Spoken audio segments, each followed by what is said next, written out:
Hey everybody, welcome back to another Slime Fun filled episode with your host Boomer. Today we are doing something a little bit different. Yes, we are on a server, but we are in creative for a specific reason. A brand new plugin for Slimefun has come out this week, and now that I've had a chance to go through all of it but one piece of it yet, because I don't really understand the kitchen as much. I haven't played with the kitchen. We're going to bypass that just for today. But there's a brand new plugin called Dynatech that I wanted to feature. I wanted to give you a moment because in playing with this, I realized there's a lot of really cool things in here. Some of it you're probably going to think is a little bit OP. It's okay. It just came out. I even think it's been out for maybe 72 hours, maybe a little bit more or less, give or take. But there's a lot of features in here, and we are going to dive right in. So we're going to start by going through the guide. So the Dynatech icon is going to be right here. The and I forget what that silly little thing's called for underwater. It's the same thing as the underwater beacon, but anyways, you get the idea. Silly me just can't remember what that's called right now. So we have a few things. We have stainless steel ingots, which are a crafting ingredient. Same thing with the stainless steel rotors and the ancient machine cores. The Vex gem is also a crafting ingredient, so let's look at creating these. Relatively cheap. Iron ingot, iron dust, zinc dust will give you stainless steel ingots. No big deal in a smeltery. Stainless steel rotors, 4 ingots, and a block of iron. So again, very cheap. The ancient machine core, not bad at all. Lead ingots, magical lumps, and a redstone block. So far, making the materials are very cheap until we hit the Vex gem. You got to go kill a Vex and get ahead. So you can use a sword of beheading and throw looting 10 on it. You have a much better chance of getting the Vex head. So the first thing we've got in here, we have a picnic basket. Essentially, it's the backpack. It functions the same way, has the same restrictions as far as I can tell. We have an inventory filter. This is awesome. Let's say you are mining out a huge hole in your ground. You want to make a slime farm. And let's say it's a 2 chunk by 2 chunk. And you got a 4 chunk. You got a perfect 2 by 2. Or even a little bit less, and you're getting stone and cobble. While you're making cobble, you've got stone, you've got andesite, diorite, granite, gravel, sand, dirt. You can choose which ones of those you want to have show up in your inventory, and then anything else you collect that you don't want goes in the trash. So we'll show that lore here in a little bit. The electrical stimulator, no, this is not what you think it is. This gives you the ability to feed yourself by using energy, simply by right-clicking while holding it. The flight gem. Oh, we are going to have fun with this. It took me a little while to figure out the controls, but once I got it, pretty easy. Auto kitchen is one we're going to bypass. I have not even ever built the kitchen yet. So one thing in Slimefun I haven't touched, so I'm going to bypass it. I don't want to attempt it yet. The growth chamber, pretty cool. We'll talk more about these, but you'll like that. The anti-gravity bubble. Oh man, this one's pretty cool as well. Create a flight like it says in a 45 block area. The weather controller. This one's kind of nice. It's got 3 different options, so we'll talk about those. Potion sprinkler can amplify the effects of a potion, increase their length. Barbed wire. I love this. No more torches ever needed in your base again. Well, yeah, pretty much. I haven't tested out hundreds of them yet in an area, but when I did test it and I had mob spawning, it worked exactly as it should have. It was really awesome. The hydro generator. This is very similar to the other hydro generator that's in the game. It does have to be waterlogged for it to work. It works just like it says. It just doesn't generate a ton of power. No big deal. Hydro never does. The dragon egg generator. So again, this is why we're in creative. We had to bring in a dragon egg because I have not defeated the dragon yet. So you're going to get to see how this works. The chipping generator I have not touched, but this is as basic as it sounds. The only place I can see this being useful, just 5 seconds thinking about this, would be a zombie pigman farm, where you're collecting gold because you're killing it and it's dropping the gold swords. This is where if you needed energy for whatever purposes to auto-craft the nuggets and the ingots, this might be where this would come into play. But I'm probably not going to use this at all, given the little bit that it generates and the sheer amount of broken items that we're going to need to generate enough power to do that probably isn't going to work. So this might need some tweaking down the road. And the culinary generator, same thing. It's going to take food energy and give you a little bit. It doesn't generate much. I'm not going to feature that today. I want to get into the main parts of this plugin. And so we're going to start with the things that I am going to talk about that generate electricity. So the hydro generator, the growth chamber, which needs electricity, and the dragon egg. I want to start with the dragon egg creator, or generator, excuse me. We're going to grab the rest of these two just so we can show these to you right away. Let's grab these. Yeah, we'll grab that. We'll grab that. And whoops, why can't I grab it? There we go. Let's get these going here. Let's pick a nice little spot. All right. So let's start with the hydro generator first. So it does need to be waterlocked, okay? So if you do a 2x2, put it in the ground, open up a spot next to it, stick in your energy network regulator, energy in a regulator, and there you go. You are now generating 16 joules per second. What if I want a second one? Sure. Will it work this way? Absolutely not. Still has to be in line with the generator. Now, you notice it didn't go up. It's got to be waterlocked, okay? You can't just putting water flowing around, it didn't work. It actually has to be completely submerged that way in water. All right, let's move on to the next one here. I want to talk about the dragon egg regulator, or dragon egg generator, excuse me. So you place it down, you can see we are connected to the network. Simply take your dragon egg and stick it on top, and you'll get 32 joules per second. It's not a ton, but if you want to showcase your egg and you can put the energy regulator, underneath it vertically, this could be a way to generate a little bit of power to do whatever you want to do. So it's pretty cool. The other one that's got some power that we're going to talk about now, the growth chamber. For those of you who don't want to go through the power of androids, a number of episodes ago, before it got blown up, we talked androids and how it can take all the exotic garden stuff and grow it very rapidly. In this case, we do have the ability to do that. Now, I'm actually going to need a legit power source, much more than a dragon egg. Let's do a voiding panel. More than enough, okay? And again, guys, all of this will be destroyed before we leave, all right? Hang on, I gotta cover the void panel. There we go. Okay. The growth chamber, let's start with, and it works with all the exotic plants too, all the exotic garden stuff. So let's put in a diamond plant. About 10 seconds later, you're going to get your diamond plant back plus 1 diamond essence. And here's a really cool thing. You can put an input and an output node right on this sucker, okay? So I don't have a cargo network out here. I wish I would have thought about that. Let's go ahead and show it to you. SF, give Boomer, cargo manager, bingo. All right, let's put an input node on there. Let's put an output node on here. All right. Let's see. Give myself another diamond plant. Actually, I probably should have done that twice. Let's put one in here. One back in here. There we go. So now what will happen is that diamond plant will circulate back and forth. In other words, you don't have to manually do it, right? You can use the cargo network to have the diamond plant come out here after 10 seconds. It comes out, goes right over here, and keeps going.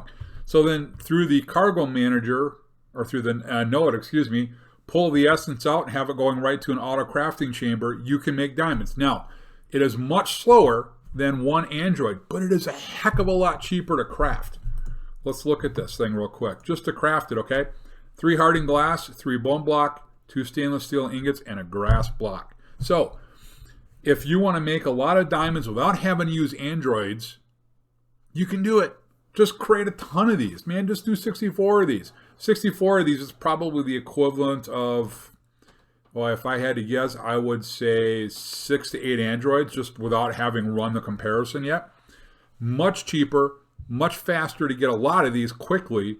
Again, they run slower, but you can get the diamond essence. Again, run 64 of these, run 640 of them.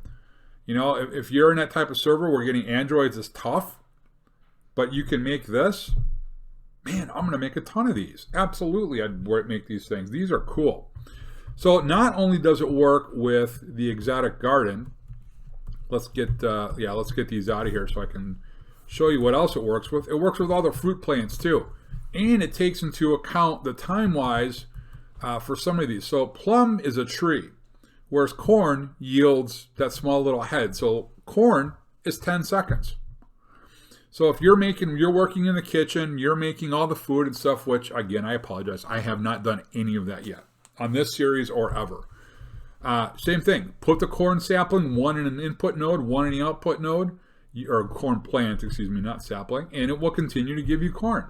The plum sapling, because it is a tree, it's bigger, it yields more, it takes 1 minute. The only downside is you don't get the wood here. You do get the plum, you will get one plum, but it takes a full 60 seconds to get it. So that's the only downside. Should those two be evened out? I don't know, maybe, but there's probably some stuff on the backside in the programming that might prevent that from happening.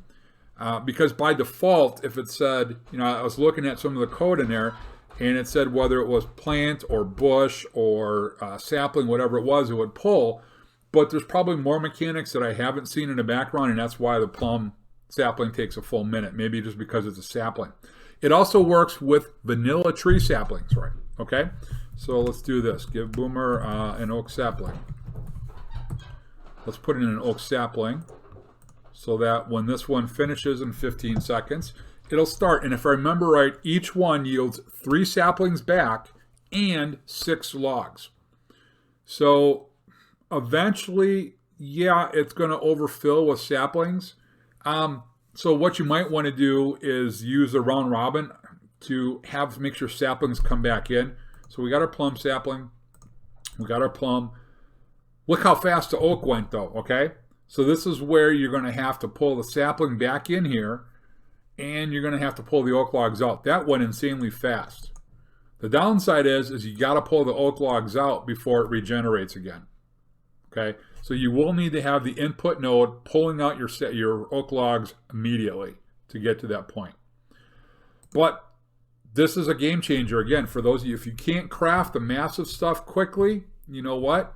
Don't matter. You can get through and create the growth chambers, and you can create a lot of them rather quickly and cost effectively in comparison. So let's get rid of all this. From here on in, I don't believe I need any electrical for the rest of this. No, we do need a little bit. Actually, let's do this. No, it's Slimefun. Hang on. Why when I tab, it doesn't give me my name? There we go. Energized. Let's do this. I got to do it by solar. I can never remember the name. Carbo generator, radiant. Sure. Okay. That'll work. That should provide enough power for the remaining things that are left. All right, well, let's pull them out here. Oh, I want to say the flight gem and the anti-gravity bubble for last. Let's do the potion sprinkler. Let's go there next. And we'll bring out the barbed wire too. Now, both of these have to be connected to power to work. All right, so let's put down our potion sprinkler, and let's look at it real quick. So, range multiple person potion effect applier. All right, if I were to put in a 22-second potion of regeneration, I now have 3 minutes of it. Now, there might be more to this feature that I know. I have not found out a range as to whether or not it actually will, how far out it goes. That I haven't been able to figure out because I've been the only person on a server. Because it does say ranged multiple person potion effect applier, that tells me that theoretically this will only go out so far. Now, as far as these slots up here, I have not been able to figure out what goes in here yet. I don't know if it's the player's heads. I don't know if it's additional potions. For example, let's do this. Let's pull up the other way here. Let's do it through creative. Let's see. Let's go to potions. Yeah, let's apply water breathing. Let's see what happens when we apply water breathing in here also. Okay, now I can't click it in, and I can't get it in there. So either this is decorative, or it's meant for a player head. I don't know. Unfortunately, there's no documentation and a guide on it. This would be the one thing I would encourage on the dev here, is just a little bit more information on some of these, because it's not on a wiki either. So that would be the one thing I'd ask is this, you know, just for decoration, or does this actually serve a purpose? So we'll let that go and see what happens once we get to the end of that 3-minute cycle. While that's going, let's talk about barbed wire. I love this. Let's summon in a zombie. No, wait a minute. We got to set it to nighttime. Time set. Let's go 14,000. Summon a zombie. Ready? Where'd he go? He got pushed back quite a ways. He actually might have gotten pushed back far enough to where it killed him. Let's back up and try it again so you guys can see this. Wow, there he goes. Okay, come here, zombie. Let's get back in survival and see if he'll come after me. All right, where am I? Perfect. Watch this. Come and get me. Come on. Come on. Come on, big boy. Oh, he gets thrown back. Now, because of the angle, that's why he's getting thrown into the building, I think. Simply because he is, but I can sit here all day long, and this guy's never going to get to me. And you can see he's taking damage. Can you imagine how many torches you will never need again? Because if a mob were to spawn inside of the range of, let's say we place down, I don't know, 50 of these things around the base, right? If a mob were to spawn in that range, I got to think he's going to get kicked backwards and backwards and backwards until he either dies or gets kicked out of your base. No more 1,000 torches to start the game off with. Oh my gosh, this is huge. I love this. This is going to be one of the first things I'm going to do, is I'm going to craft like 5 billion of these things. Maybe not 5 billion, maybe 4. And get some power throughout the base. I am going to light some protected areas. This building is going to be protected. This building is going to get protected. That's getting protected. Oh dear Lord, is that getting protected? Yeah, I'm going to put a lot of those around. This is cool. This is really creative. 10 out of 10 on this idea. I love the idea. Eventually, he's just going to die off. All right, so we now see that that potion did not renew. Now, it is still there, but it has not renewed. So if I take it out and I put it back in again, or as I drop it on the ground because, you know, I put it back in again, I don't have it again. Okay? So the potion itself, that particular potion, apparently is a one-time use. If I put the water breathing in, well, I've got water breathing, but I've kind of, yeah, I've got that from my armor already. Let's see if I take off my armor. Let's see what happens here now that I don't have my armor on. The potion applier should take over, would be my thought. Yep, there it is. So my armor overruled that potion. Now that that's there, I don't necessarily need my armor for underwater breathing, but we've got it. So the potion can be used once. Again, now we have a 3-minute water breathing potion. It did give us 3 minutes. So one of the things I want to ask the dev, and I've got him on Discord, and maybe he or she is watching, I don't know. I would like to get a list of what the potions are supposed to do, you know, how many of them last, how long, that kind of thing. And maybe they left it for us to discover, which is cool too. Again, part of this game is discovery, right? We don't need to have every single little piece of information handed to us. So those two are still, I think, pretty cool options. I really love the barbed wire though. That is great. All right, let's keep going. What else do we want to bring out here? Oh, the radiant backpack? No, that should not be part of that. Picnic basket, like I said, it's a backpack. Plain and simple. It's just called a picnic basket. It allows you to store food. It does allow you to automatically consume items when you're hungry, so they do have to be in your inventory. This must be in your inventory, but then you'll be able to auto-eat. So throw in 64, 27 stacks of 64 of one of those items from the kitchen. It gives you 9 back every single time, and you'll never have to stop to eat again. And that's kind of cool. You know, it's a portable refrigerator. All right, what else we got in here? Oh, yes, the inventory filter. Okay. Let's do this. Give Boomer cobblestone. Whoops. Cobblestone. 64. All right, great.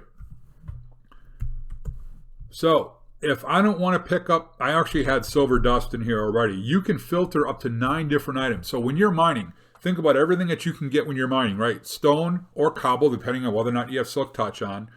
You can get andesite, granite, diorite. Diorite, oh man, okay, anyways. Sand, dirt, grass, gravel, obsidian. I'm sure I'm missing something in there. There's probably one more block I haven't thought of.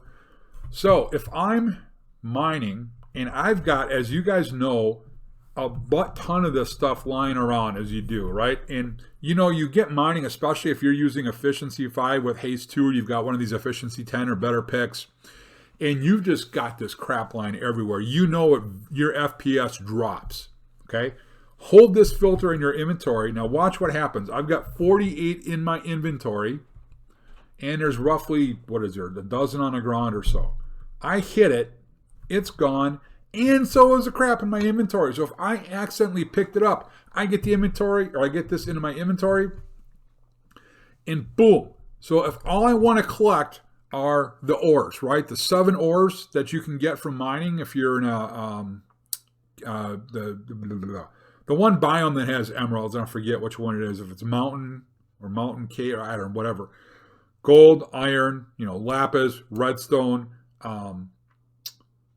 diamonds, coal, and emerald. So you put those 7 in there. If you're using Fortune 20 or Fortune whatever, those are the only 7 things you let through. Or if you've got the smelter's pickaxe, right? Or you can put iron ore and iron ingots. Whatever you want to do, put those in here in these 9 slots, and only those items will come through. I'm sorry, if you put those on, oh man, I almost screwed you guys up. Put in the things you don't want in here. I apologize if I got you guys messed up. Put in only the things you don't want. So put in here the cobble, the sand, the gravel, the diorite, the granite, the andesite. Whatever you don't want, everything else will go into your inventory. If you don't want the diamonds, okay, well then great. Put them in here or send them to me. You know, care of Boomer, Wisconsin, USA. All right, send me the diamonds. I'll be happy to keep them. So this is great. Not only does it allow you to filter all the crap that you pick up, because now you don't have to stop and start kicking it out of your inventory or finding a trash can, whatever.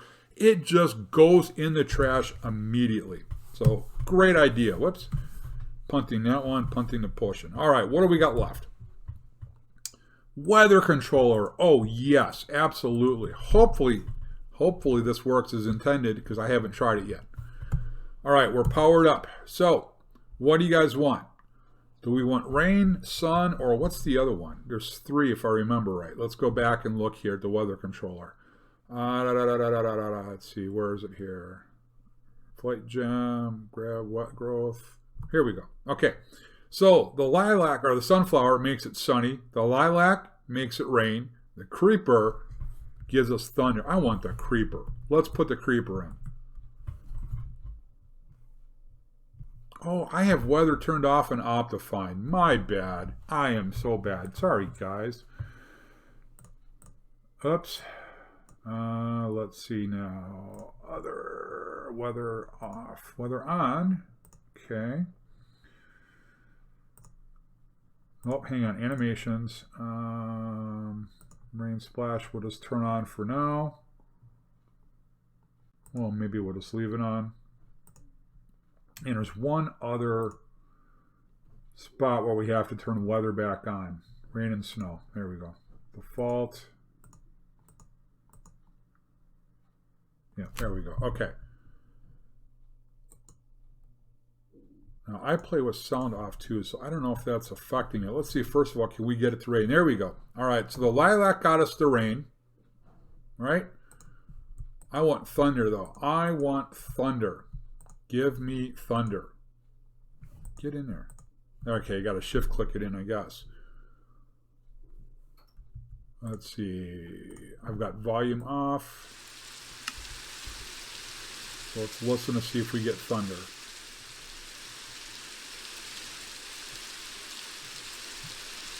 All right, well, there it is. Now we got some thunder. So it just took a bit. All right, now, maybe I'm just tired of being soaking wet, right? We'll put in a sunflower.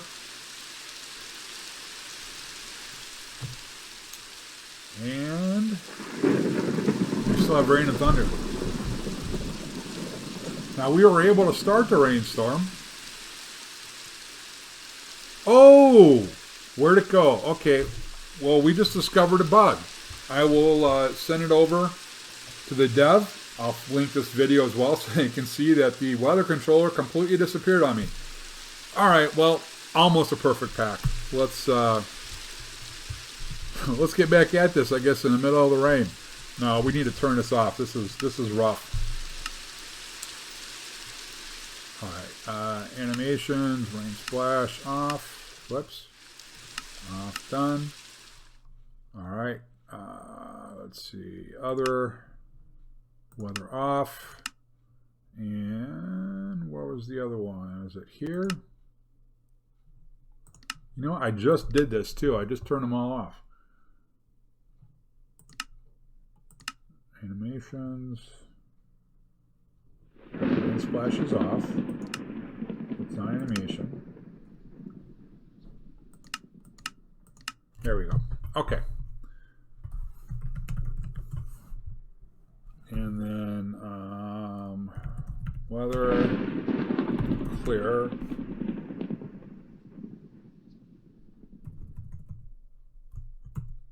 Okay, there we go. So now we're back to normal weather. All right, hang tight with me, guys. We're getting there. All right, electrical stimulator. So first you'll notice it holds a certain amount of joules. You do have to charge this in the charging bench. So this is cool, right? If I need food, I'm going to have to run around for a while. Ooh, I got mobs on fire. Yes. Hopefully we can generate a little bit of hunger here. I thought I had some going into this, but I guess not.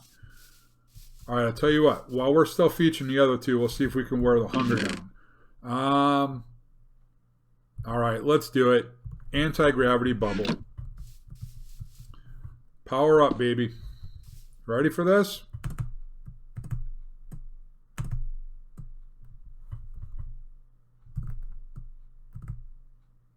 Sorry, guys, my double jump was a little laggy there.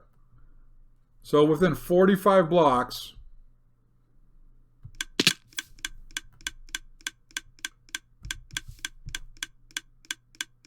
I got some clicking here.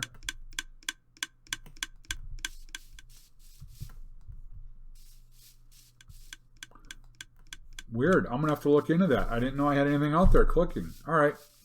So it's a 45 block radius. So once I'm more than 23 blocks away, I'm going to fall down.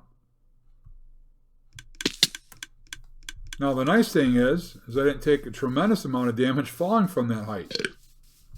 Wow. There's some weird sound effects. Okay, so now the electrical stimulator has been refeeding me. Earlier I had to right click to get it started.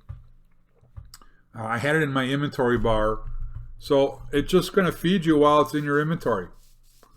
So the very first time when I had hunger, I simply had to hold it, right click, that started it. Whether you need to or not, I don't know. That could have just been me. Maybe I just didn't wait long enough.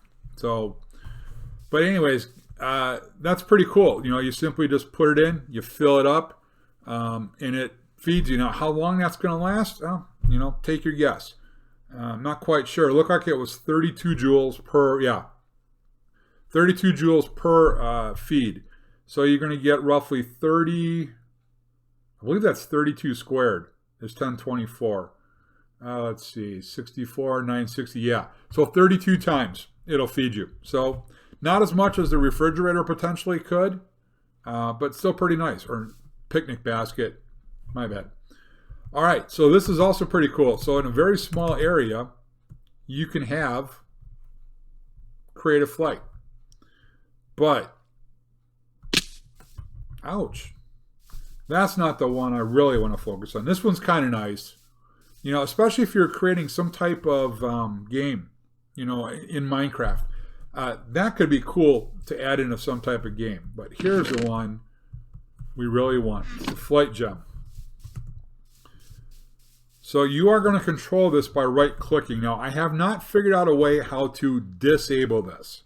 I don't know if there is a way to. I don't really care. If I don't have it on me, I don't really care if it's enabled or disabled.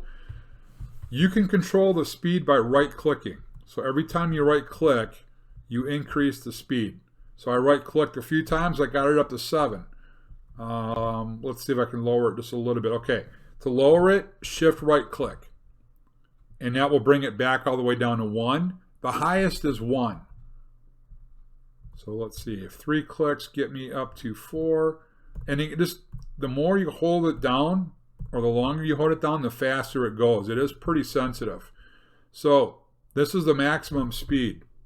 Let's get airborne. Did you guys just see that?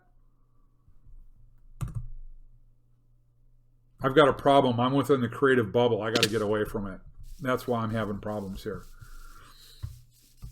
All right, you ready? Let's get up in the air. Oh, I think I got to reset it, don't I? Nope, it's still enabled. Okay.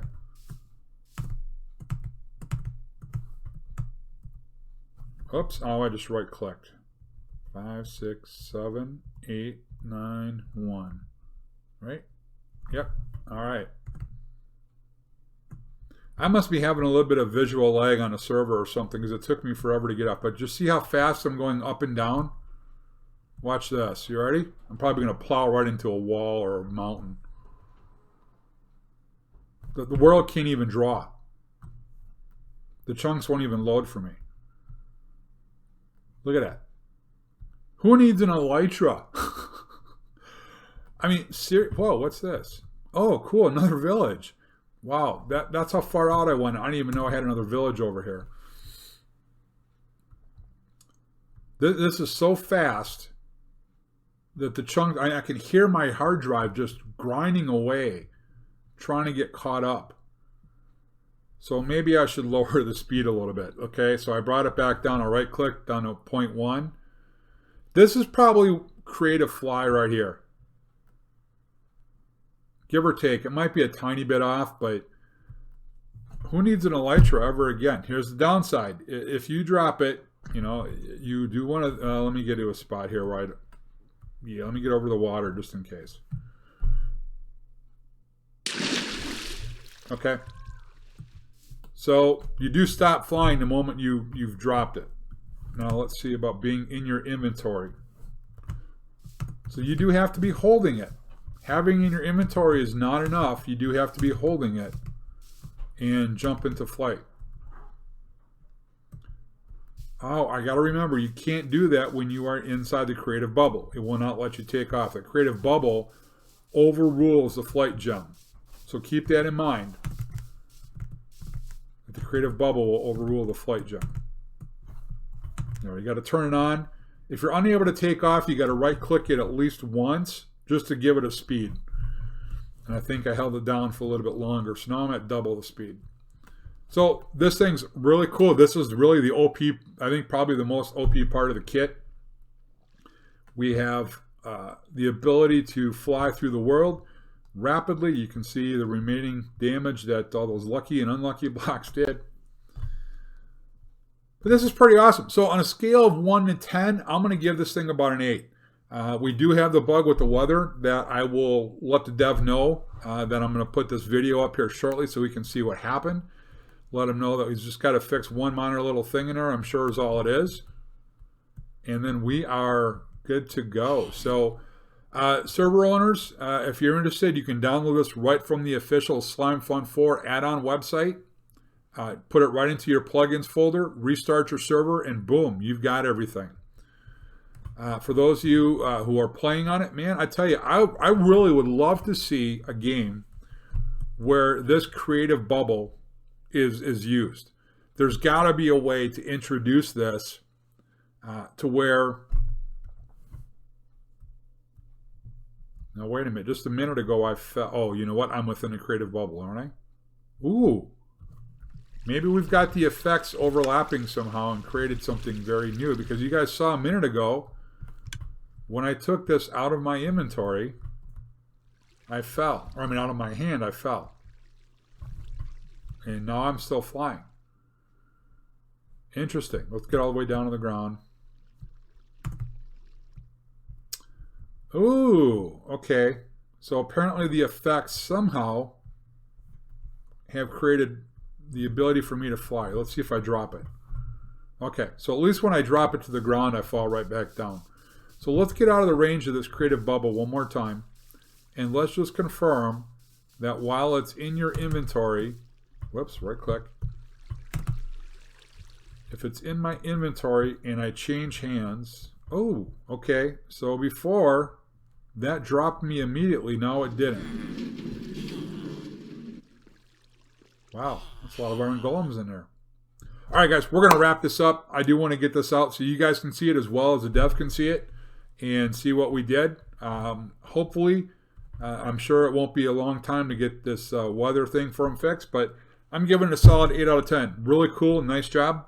We will get this out soon. So thank you, guys. I have to go destroy a whole bunch of things we put in creative, but I will see you soon. And don't forget, when you're flying in Dynatech, you got to go boomer or you got to go home. We'll see you later. Oh, shoot. You know what? I should have brought one of those breathing suits from Claytech because the air's getting really thin up here. No! Bye-bye.